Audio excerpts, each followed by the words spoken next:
नमस्कार विद्यार्थियों, हम पढ़ रहे हैं एमए फाइनल संस्कृत विषय में जो 5वां प्रश्न पत्र है और उस प्रश्न पत्र का नाम है प्राचीन संस्कृत साहित्य।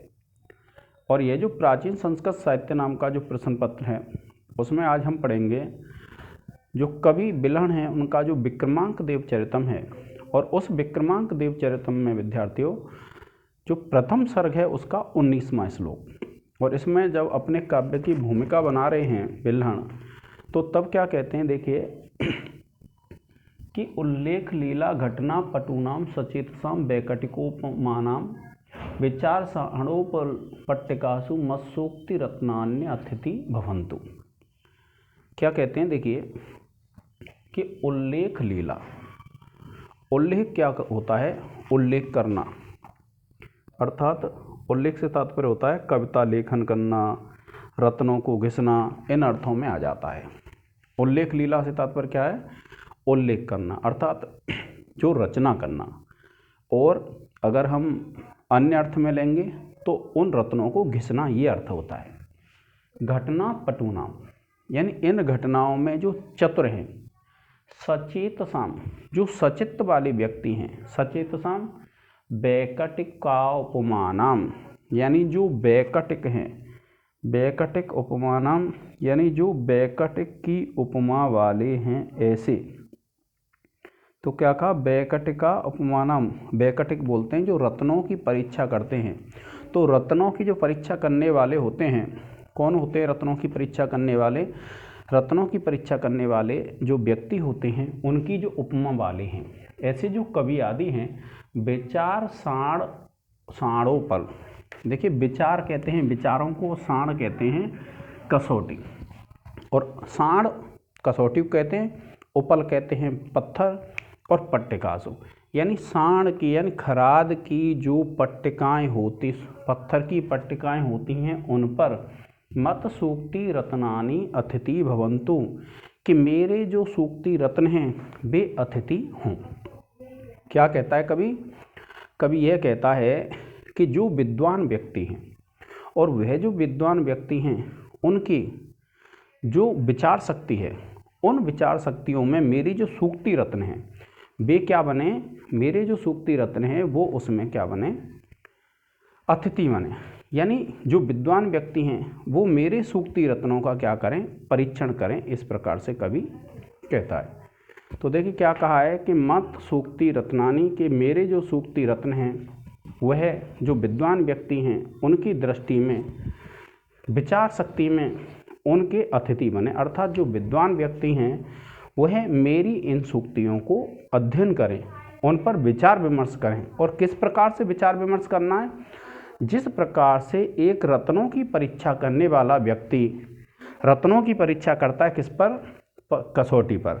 उसी प्रकार से जो विचार शक्ति करना जानते हैं वह जो विद्वान व्यक्ति हैं वह भी मेरी इन सूक्तियों का आलोढ़न करें, इन सूक्तियों का अध्ययन करें। तो देखिए उल्लेख, उल्लेख कहते हैं रचना को, और यह जो उल्लेख शब्द है इसके दो अर्थ हैं। दो अर्थ कैसे हैं? एक तो है कविता लेखन, और दूसरा जो है इसमें रत्नों का रत्न घर्षण। रत्न घर्षण से तात्पर्य क्या होता है कि कोई रत्नों की परीक्षा करने वाला व्यक्ति जब यह देखता है रत्न असली है अथवा नकली है तो वह क्या करता है, उस रत्न को घिसता है पत्थर पर, और पत्थर पर जब घिसता है तो उससे वह उस रत्न की शुद्धता की जांच करता है कि यह जो रत्न है वह शुद्ध है अथवा अशुद्ध है। तो इसी प्रकार से जो कविता लिखने में जो विद्वान व्यक्ति होते हैं वह भी क्या है, कविता लिखते हैं और फिर ये विचार करते हैं कि जो अन्य किसी कवि ने कविता लिखी है वह उचित है अथवा नहीं है। तो इसमें क्या बताया कि उल्लेख लीला घटना पटूना, यानी उल्लेख लीला अर्थात जो विचार विमर्श की, कविता लिखने की या फिर रत्नों को घिसने की जो लीला में पटु हैं, पटु कहते हैं जो कुशल हैं, चतुर हैं, ऐसे। सचेतसाम, सचेतस कहते हैं जो चित्त से युक्त हैं। सचेतस का तात्पर्य होता है सहृदय, यानी जो सहृदय वाले हैं, जो सचेतस हैं, ऐसे वैकटिकोपमानाम। वैकटिक किसको कहते हैं? वैकटिक कहते हैं जो परीक्षक होता है उसको, यानी रत्नों की जो परीक्षा करने वाले हैं, यानी जो वैकटिक हैं उनके, यानी वैकटिकों की जो उपमा वाले हैं, विचार साणोपल, यानी विचार रूपी साण, साण कहते हैं कसौटी को, तो विचार साणोपल पट्टिकासु। यहाँ इसमें विद्यार्थियों क्या हो जाएगा, आपका रूपक अलंकार है और इसमें आपका श्लेष अलंकार है। श्लेष क्यों है, क्योंकि इस अर्थ से दो अर्थ निकल रहे हैं शब्द से।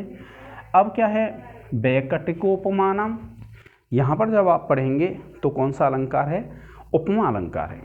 तो इसमें क्या बताया है कि भैया जो विचार रूपी साण होता है, साण कहते हैं कसौटी को, और उपल कहते हैं पत्थर की पट्टियों पर, यानी विचार रूपी जो पत्थर की पट्टिकाएं हैं उन पर मत सूक्ति रत्नानि अतिथि भवन्तु, कि मेरे जो सूक्ति रत्न हैं वह अतिथि बने। क्या कहा कि जो विचार की जो पट्टिकाएं हैं उन पर मेरे जो सूक्ति रूपी वचन हैं वह क्या करें, वह उस पर आदर को प्राप्त करें, वह वहाँ के अतिथि बने। इस प्रकार से कवि कहते हैं।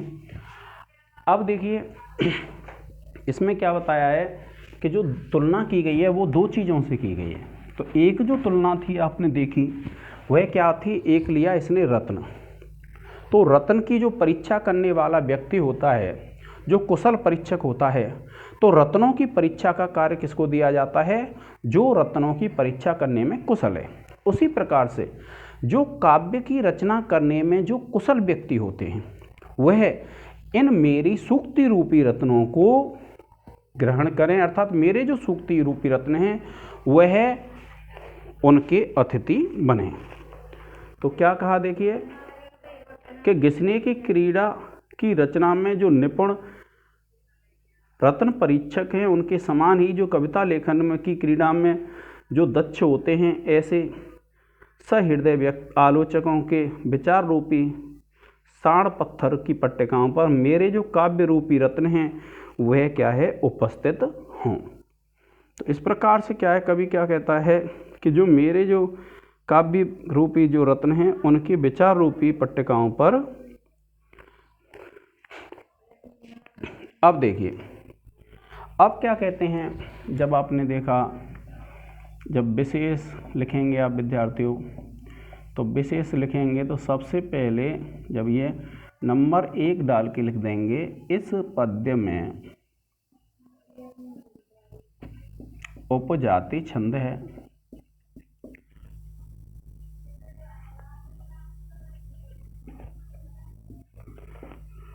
दूसरा है आप लिखेंगे इस पद्य में उपमा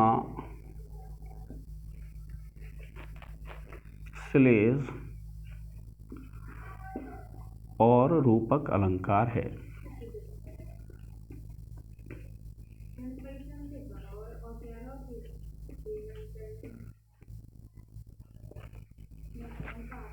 फिर उसके बाद आप लिखेंगे व्याकरण टिप्पणी,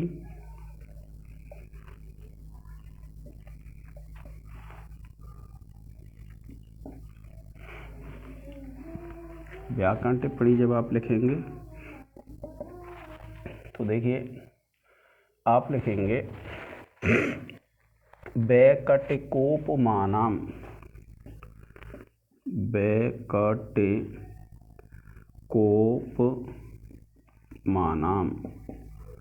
तो आप लिखेंगे वैकटिक, वैकटिक का प्लस उपमानाम, और यहाँ लिख देंगे आप गुण संधि। कौन सी संधि है विद्यार्थियों, गुण संधि है। अब दूसरी जो व्याकरण टिप्पणी आप लिखेंगे तो देखिए भवन्तु है, क्या है भवन्तु, तो आप लिखेंगे भू धातु लोट लकार प्रथम पुरुष बहुवचन। इसके बाद फिर आप लिखेंगे इसमें देखिए रत्नान्य अतिथि, रत्नान्यतिथि। तो आप लिखेंगे रत्नानि प्लस अतिथि, यहाँ हो जाएगी आपकी यण संधि। और फिर उसके बाद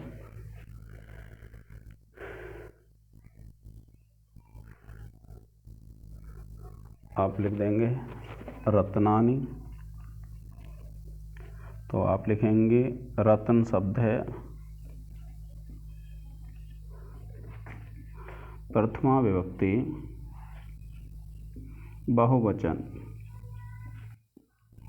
फिर उसके बाद एक व्याकरण टिप्पणी आपकी हो सकती है, देखिए यहाँ से साणोपल, क्या लिखेंगे आप, यहाँ लिख देता हूँ मैं साणोपल। तो साणोपल जो है इसमें आप लिखेंगे साण प्लस उपल, और यहाँ हो जाएगी आपकी गुण संधि। इस प्रकार से विद्यार्थियों ये व्याकरण टिप्पणी हो जाती हैं। आप इसका एक स्क्रीनशॉट ले लें।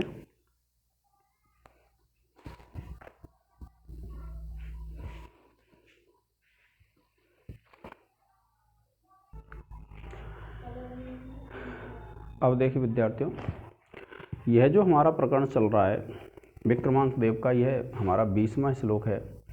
और 20वां जो श्लोक है उसमें कवि बिल्हण क्या कहते हैं, देखिए कि न दुर्जनानाम यह कोऽपि दोषस् तेषां स्वभावो हि गुणा सहिष्णु द्वैश्चैव केषाम् अपि चंद्रखंड विपांडुरः पुंड्रक शर्करापि।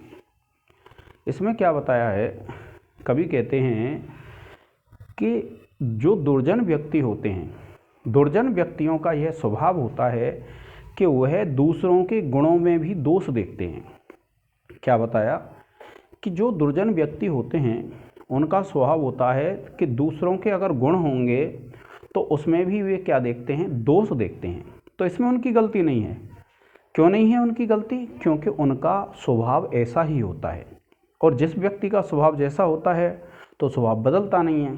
तो वह क्या कहते हैं कि जैसे कपूर होता है, कपूर का रंग कैसा होता है, श्वेत रंग का, और चीनी का जो डेल होता है उसका रंग भी कैसा होता है, श्वेत होता है। तो बहुत से लोग ऐसे होते हैं जो कपूर के समान जो सफ़ेद रंग की चीनी होती है उसको भी जो पसंद नहीं करते हैं, वह चीनी भी जिनको अप्रिय होती है। तो इसमें दुर्जन जो व्यक्ति होते हैं उनका कोई भी दोष नहीं है, क्योंकि जो दुर्जन व्यक्ति होते हैं उनका ऐसा स्वभाव होता है कि जो अच्छी भी चीज़ होती है उसमें वे केवल दोष देखते हैं। और इसीलिए कहा, देखिए न माने नहीं, और दुर्जन दुर्जनानाम, दुर्जनों का। क्या कहा, न माने नहीं, दुर्जनानाम माने दुर्जनों का।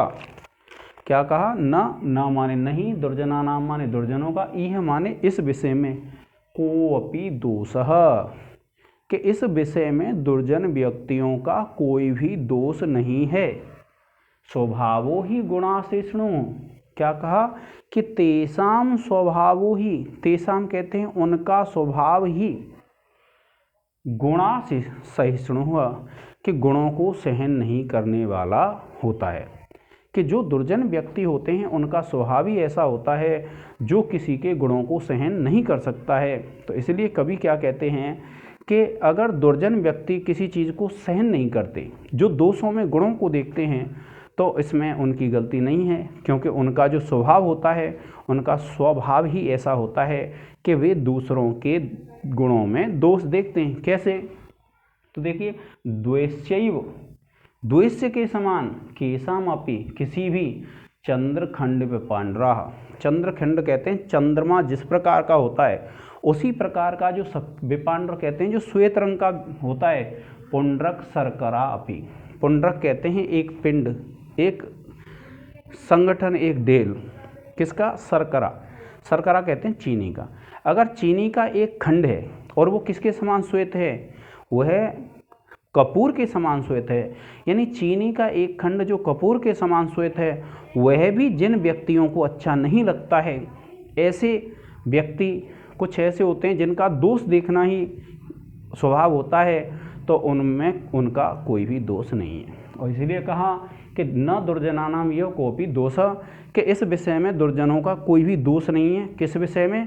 कि जो किसी के कार्य में दोष देखते हैं, ऐसे विषय में दुर्जनों का कोई भी दोष नहीं है। और फिर उसने कहा है कि तेषां स्वभाव ही गुणा असहिष्णु, गुणा असहिष्णु, गुणों को सहन नहीं करना ही उनका क्या होता है? स्वभाव होता है। और स्वभाव होता है इसीलिए इसमें उनका कोई दोष नहीं है कि अगर वे किसी दूसरे व्यक्ति के गुणों में दोष देखते हैं। और फिर क्या कहते हैं? द्वेष्याय, कि कोई कोई व्यक्ति ऐसा होता है कि चंद्रमा के समान श्वेत रंग की जो कपूर होती है, और कपूर के समान ही अगर कोई श्वेत रंग की चीनी का खंड हो तो वह भी किसी व्यक्ति को अच्छा नहीं लगता है। उसी प्रकार से जो दुर्जन व्यक्ति होते हैं, जो दुष्ट व्यक्ति होते हैं, उनको अगर कोई चीज़ अच्छी नहीं लगती है तो इसमें उनका कोई भी दोष नहीं है। क्यों? क्योंकि उनका स्वभाव ही ऐसा होता है। जैसे किसी व्यक्ति को चीनी मीठी होती है, लेकिन सबको अच्छी लगती है चीनी, लेकिन कुछ लोग ऐसे होते हैं जिनको चीनी नहीं लगती अच्छी, तो इसमें कोई गलती नहीं है, उसमें चीनी की गलती नहीं है, उन व्यक्तियों की गलती है जो व्यक्ति चीनी को पसंद नहीं करते।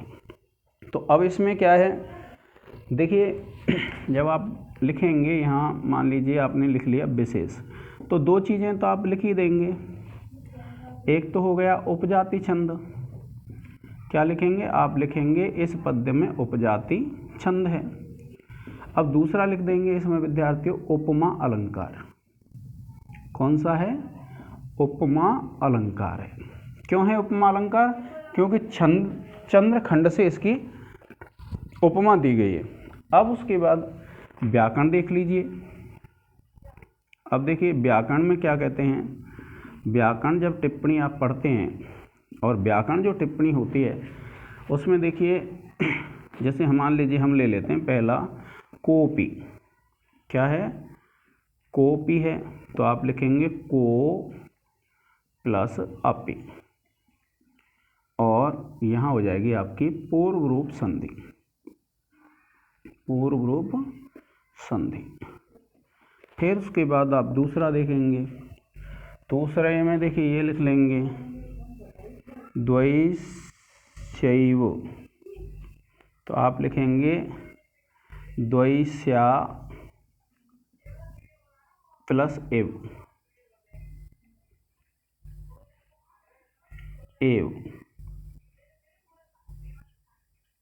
और आप लिख देंगे यहाँ वृद्धि संधि। ठीक है।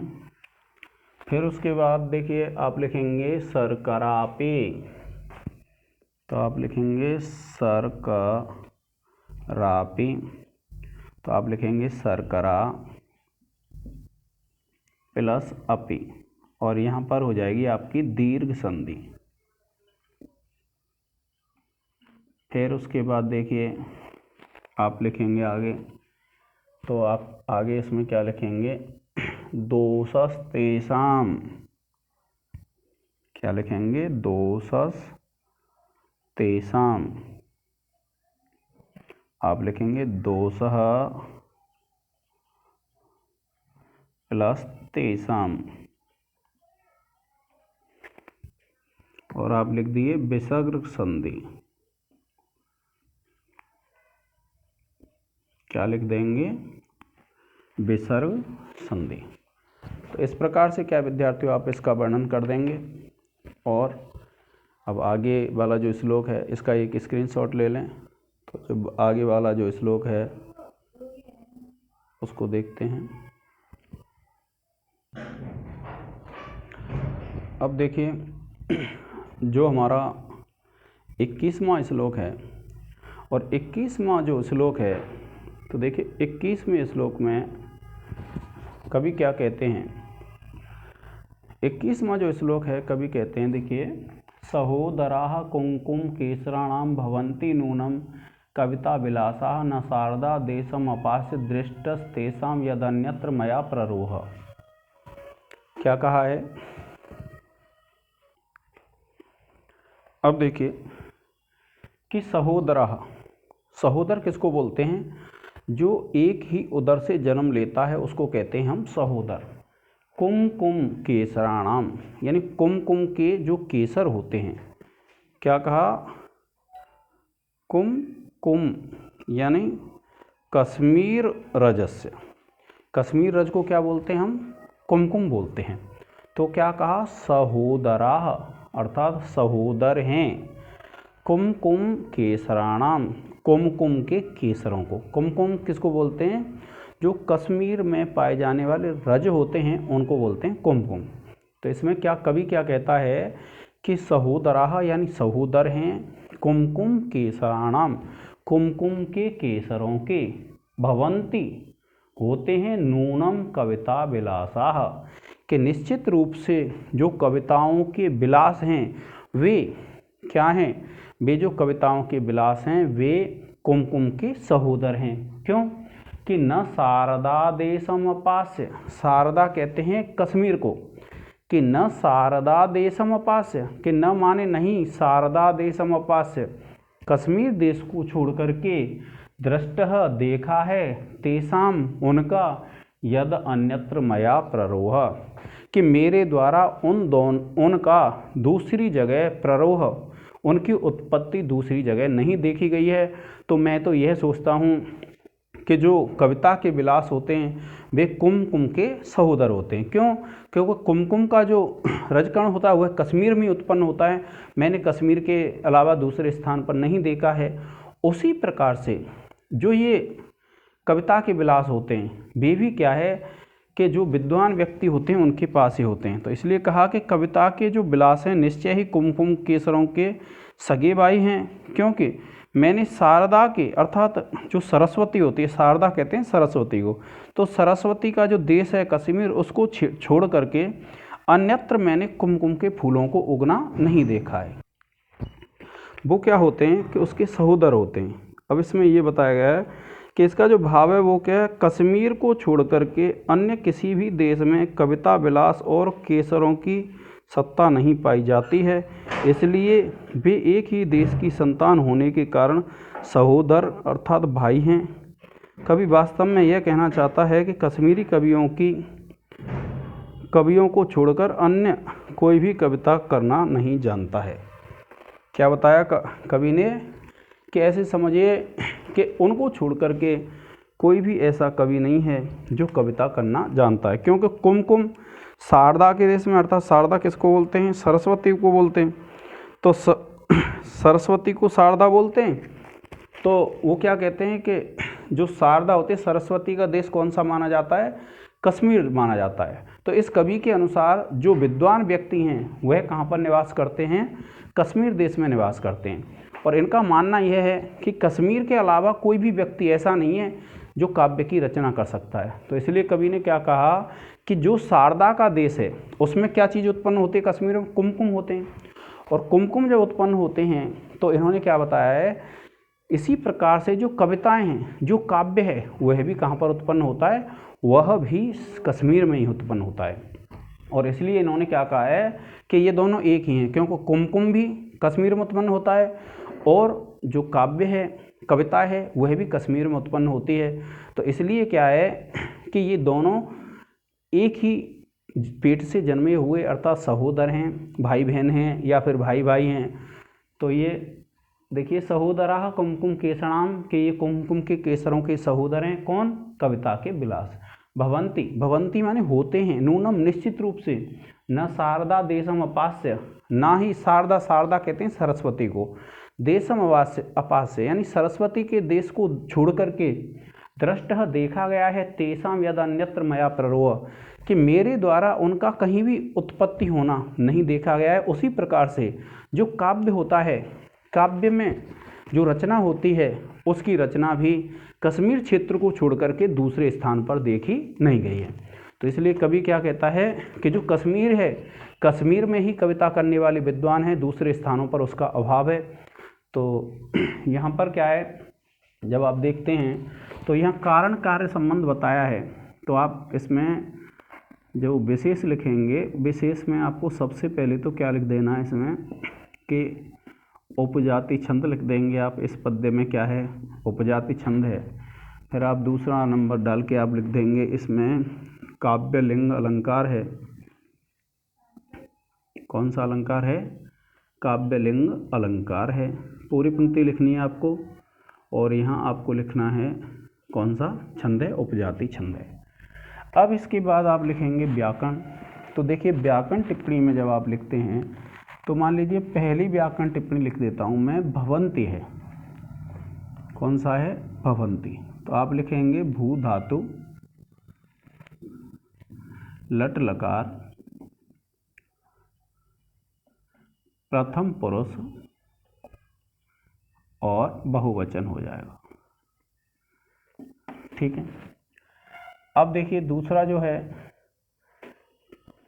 आप लिखेंगे यहाँ पर, मान लीजिए दृष्ट। क्या लिखेंगे, दृष्ट। और दृष्ट जो है आप लिखेंगे दृश धातु है इसमें, और ता प्रत्यय है।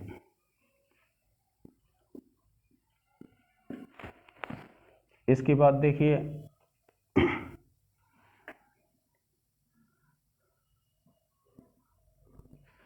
तीसरा लिख लेते हैं प्ररोह।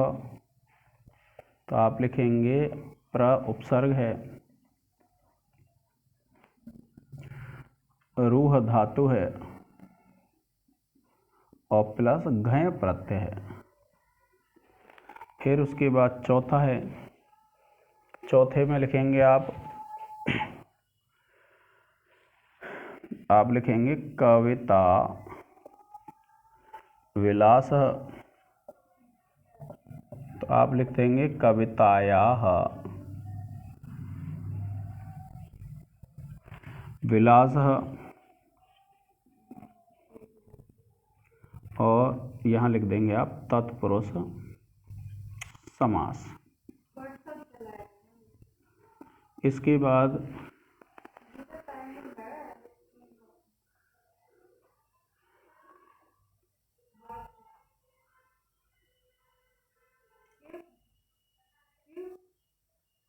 देखिए दृष्टस्तेषां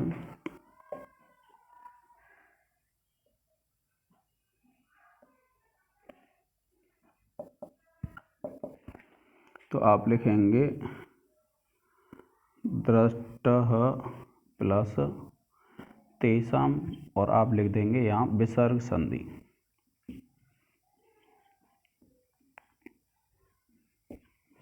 और जब आप विसर्ग संधि लिख देंगे तो जो आपकी व्याख्या है विद्यार्थियों, वह व्याख्या पूर्ण हो जाती है। और ये जो हमारा प्रकरण चल रहा है इसके साथ साथ आप व्याकरण भी देख रहे हैं। तो जो व्याकरण वाला प्लेलिस्ट है MA संस्कृत व्याकरण नाम से है, आप उसमें देखेंगे तो आपको कुल जितनी भर व्याकरण की सिद्धियां हैं वो आपको प्राप्त हो जाएंगी। अब यह विक्रमांक देव चरितम पढ़ रहे हैं हम, तो इसकी यह जो पुस्तक है जिसके भी पाठ्यक्रम में निर्धारित है उनके लिए आप इस वीडियो को शेयर कर दें, और जो वीडियो हैं उनको सब्सक्राइब कर लें, जिससे क्या है कि जब भी कोई नई वीडियो अपलोड की जाए तो उसका नोटिफिकेशन आपको शीघ्र से शीघ्र मिल जाए। तो आज के इस लेक्चर में विद्यार्थियों इतना ही। जय हिंद, जय भारत।